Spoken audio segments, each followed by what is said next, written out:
So things like restaurants, bars, bed and breakfasts, consulting firms, traditional training and education companies, these are very, very difficult to scale.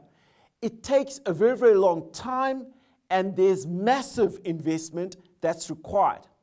So if you take a look at companies like McDonald's or Starbucks or Kentucky Fried Chicken, these are traditional businesses that have successfully scaled. They've broken out. But even for these businesses, it was a very, very, very hard process in terms of scaling. For all of them, it took them a number of decades and billions in investment.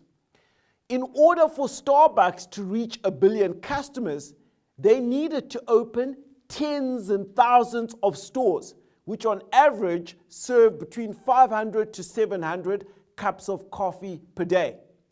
And Starbucks was founded in 1971, before most of us were born. Brick and mortar type businesses are harder to scale. And what that means is that only a handful of them break out and become internationally recognized brands. Now, this opens up opportunities for smaller, localized competitors. In contrast, if you had to take a look at Facebook, they launched their Messenger product in 2011, and they had reached 1 billion customers within 5 years by 2016.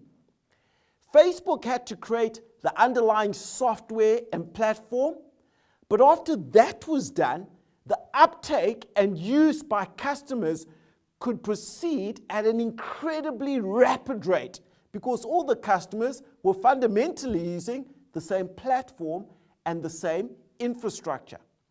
So once you've written the software in a technology company, it costs essentially the same to have 1,000 people use it as it does if there were 1 million people using it. It is highly scalable.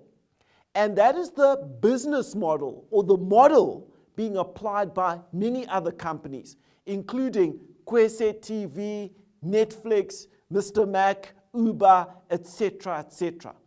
And it's not being used only by technology companies. Banks are using it to deliver digital services.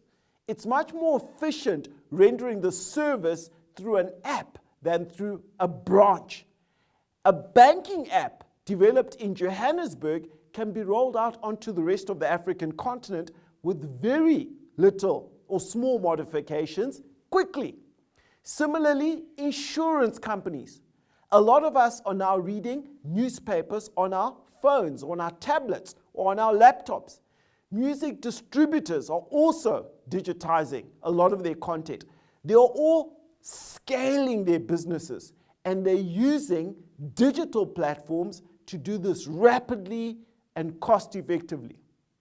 So, question, is your business scalable? What resources do you need to scale it? And can it become $1 billion business?